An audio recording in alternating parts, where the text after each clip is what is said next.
এৰাম পৰে জলধাৰা হস্তি সুন্দৰ প্ৰমাণ প্ৰলয়ৰ জলে কৰে জগত নিৰ্জান অনথকয় প্ৰাণী আউৰ ব্ৰহ্মাণ্ড ভিতৰে কৃষ্ণৰ কথাকে নষ্ট হুৱে চৰাচৰে। তাৰমানে এটা অৱশ্যে কিছুমান অতিৰঞ্জিত থাকে, শাস্ত্ৰবিলাকতো থাকে, নাথা নহয়। তো অগ্নিৰ শিখা বায়ুৱে যেতিয়া বহি লৈ যায় আকাশ মাৰ্গত, তেতিয়া মেঘৰ সৃষ্টি কৰে। মেঘৰ সৃষ্টি হোৱাৰ পিছত বৰষুণৰ সৃষ্টি কৰে। আৰু বৰষুণ কেনেকে বহে বুলি কৈছে, পৰে জলধাৰা হস্তি সুন্দৰ সমান। হাতীৰ সুৰডাল যিমান ডাঙৰ, সেই সুৰডালৰ সমান ধাৰা বহে পানীৰে, হৌ হৈ আহে। তাৰমানে কৈছে জানে ৰস 9টা, শাস্ত্ৰবিলাকত ৰস 9টা থাকে। নৱৰসৰিও এটা, পানীবিলাক হাতীৰ সুৰৰ সমান প্ৰকাৰে এনে বিৰাট বিৰাট ধাৰা বৈছে। আমাৰ নাম একেবাৰে মন্দ পাৰ নৰা বৰষুণত কপালবিলাক, তাতে প্ৰলয় হতে হাতীৰ সুৰৰ সমান। এনেহেন কথাবিলাকে এই আমাৰ মনোৰঞ্জন দিছে। অৰ্থাৎ শাস্ত্ৰ শুনোতে আমি 9টা ৰসত শুনো, অনুভৱ নকৰোঁ, কিন্তু শুনো আমি। আচ্ছা, তাৰে পিছত প্ৰাণী, সেই যেতিয়া জলে গোটেই জগত ডুবাই পেলায়, তেতিয়া প্ৰাণী আৰু নাথাকে ভিতৰত, ধ্বংস হয় প্ৰাণীবিলাক। আৰু কৃষ্ণৰ কথাখ্যে, অৰ্থাৎ কৃষ্ণই ইচ্ছাকৃতভাৱে জগত ধ্বংস কৰাৰ কাৰ্যত ব্ৰতী হলি, তেতিয়া কটাক্ষতে তেওঁ সৃষ্টি ধ্বংস কৰে। তাৰপিছত এৰাম অগণিৰ শিখায়ে দহৱে আখৰিখ পাছে মেঘে কৰে বৃষ্টি হতে কবৰিখ আপৰে জলধাৰা হস্তি সুন্দৰ প্ৰমাণ প্ৰলয়ৰ জলে কৰে জগত নিৰ্জান নথাকয় প্ৰাণী আউৰ ব্ৰহ্মাণ্ড ভিতৰে কৃষ্ণৰ কথাকে নষ্ট হৈ চৰাচৰে আস্থূল দেহ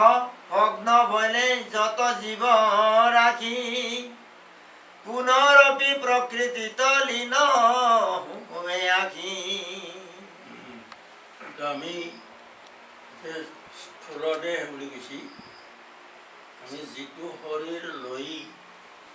জীৱন নিৰ্বাহ কৰোঁ, সেইটো সকলো জীৱৰে স্থূল দেহ। দেহ তো স্থূল দেহ আছে, লিংগ দেহ আছে, সূক্ষ্ম দেহ আছে। দেহ 3 প্ৰকাৰৰ। আমাৰ এই দেহটো এতিয়া বৰ্তমান আমি যিটো শৰীৰ লৈছোঁ, এইটো স্থূল দেহ। তো এইটো যেতিয়া নষ্ট হ'ব, এই স্থূল দেহটো যেতিয়া অৱসান হ'ব, তেতিয়া 2 প্ৰকাৰৰ দেহ উৎপন্ন হয়। এটা লিংগ দেহ আৰু এটা তো সূক্ষ্ম দেহ। সূক্ষ্ম দেহক বেদান্তই কিন্তু কাৰণ শৰীৰ বুলি কৈছে, তো কিন্তু সাংখ্য যোগে স্থূল বুলিয়ে কৈছে। আচ্ছা, যি নহওক, গতিকে সেই স্থূল দেহ মানে যেতিয়া যাব, তেতিয়া জীৱটো গোটেই গুচি গ'ল সূক্ষ্ম দেহে হওক বা মানে লিংগ দেহে হওক গুচি গ'ল তো গুচি গেলি সি ক'ত গ'ল প্ৰকৃতিত লীন যাব আমি এটা কথা এই ভাগৱতত চলি আছে যিহেতু মই মাজে মাজে আপোনালোকক কৈ আছোঁ আমি জীৱবিলাক প্ৰকৃতি আমি জীৱবিলাক চব প্ৰকৃতি প্ৰকৃতিৰ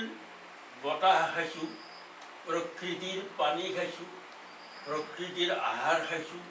প্ৰকৃতিৰ ওপৰত বাসস্থান কৰিছোঁ গোটেই আমাৰ প্ৰকৃতি আৰু এই প্ৰকৃতিৰ পৰা উৎপন্ন মায়াৰ পাশত বন্দী হৈ আমি সংহাৰ কৰিছোঁ এই সংহাৰ কৰোঁতে আমি পাপ আৰু পুণ্য দুয়োটা কৰোঁ আমি কৰ্ম কৰোঁ নহয় খাবৰ কাৰণে কৰ্মত পাপ পুণ্য হয় তো এই গোটেই পৰিপাক কথাখিনি তো প্ৰকৃতি আৰু মায়াৰ সম্পৰ্কৰ কথা জড়িত কাৰণে মায়াৰ প্ৰসংগত এই কথা টানি আনিছে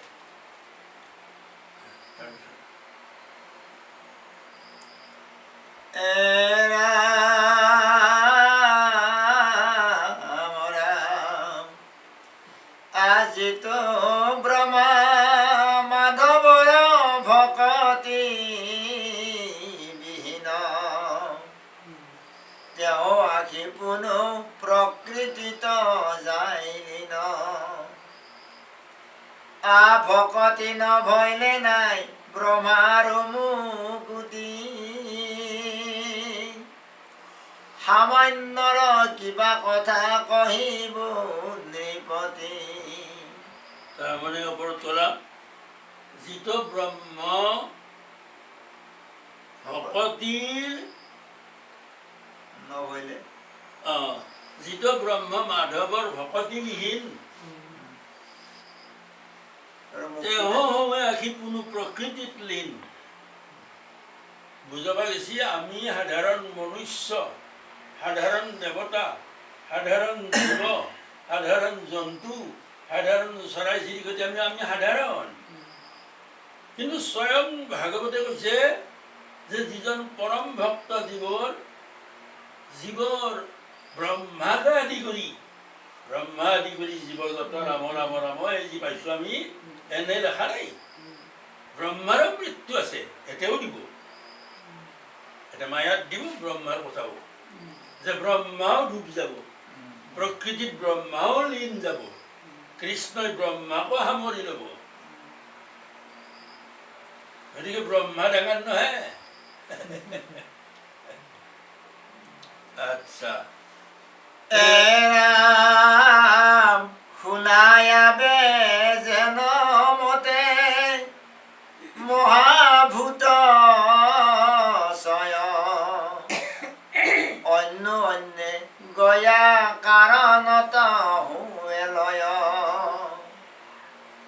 পৃথিৱী জলত পশয় সলিলতে যত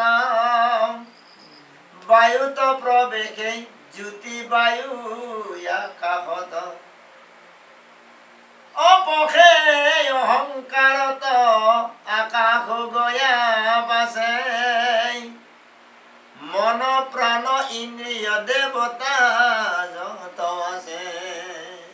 তাৰমানে এইটো ক'ব গৈছে কি যে যেনেকৈ সৃষ্টি কৰিছিল ভগৱানে তো যাৰ যাৰ তত্ত্ববিলাকৰ আশ্ৰয়ত অন্য তত্ত্ববিলাক আশ্ৰিত হৈ আছিল সেই তত্ত্বত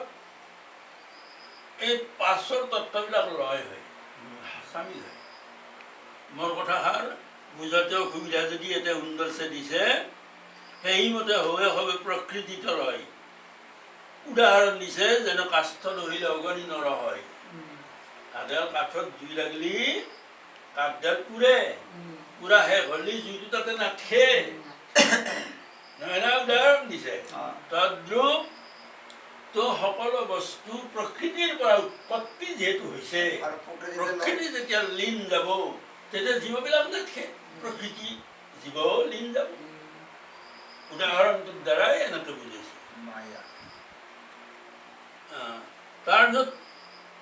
আৰু এটা কৈছে শুনা আৱে যেন মতে মহাভূত ছয় অন্য অন্য হৈয়া গৈয়া কাৰণত লয় এই এটা ইম্পৰ্টেণ্ট কথা আমি অৱশ্যে এইবিলাক কথা তত্ত্বমূলক কথা আমি সাধাৰণ জ্ঞানেৰে এইবিলাক বুজিব টান মই সহজ কৰি বুজাই দিছোঁ দাও এখন লৈ বাঁহডাল কাটব যাওঁতে তে কিয় বাঁহডাল কাটব যাওঁ কিবা এটা কাৰণ আছে না কাৰ্যটো সংঘটিত নোহোৱালৈকে কাৰণটো পৰিস্ফুট নহয় এইগিলাখান তত্ত্ব অলপ গভীৰ কথা যি নহওক এই কাৰণত তাৰমানে লয় যেনে বায়ু য'ৰ পৰা উৎপত্তি হৈছে তাতে যাই লয় হয় পানী য'ৰ পৰা উৎপত্তি হৈছে তাতে যাই লয় হয় এনেকুৱা আমাৰ মাটি ক'ৰ পৰা উৎপত্তি হৈছে পানীৰ পৰা উৎপত্তি হৈছে তো এই শব্দবিলাক যি আছে আমি যি শব্দ কৰোঁ কথা বতৰা পাতোঁ এই যিবিলাক শব্দ ক'ত লয় হয় আকাশত লয় হয় এই যি খেতি অক তেজ মৰুদ বম বম মানে আকাশ এই আকাশত লয় হয় এই মানে কাৰণত লয় হয় গতিকে এই হ'ল কাৰণ এনেই এইবিলাক বুজাতে অলপমান টান হয় তো যি নহওক পৃথিৱীৰ গন্ধগুণ হৰিবে অনল নহয় এইটো অনিল অৰ্থাৎ এই গন্ধগুণটো ৰূপ ৰস শব্দ স্পৰ্শ গোন্ধ এই গন্ধগুণটো তো ক'ত শেষ হয় অনিল মানে পানী অনিল মানে পানীত লয় হয় তো তেখনে পৃথিৱী গৈয়া হইবে হলিল যেতিয়া পানীত চব বস্তু লীন হ'ব তেতিয়া সকলো পানীময় হয় পানীময় সকলো হ'লে পৃথিৱী তল যায় তাৰপিছত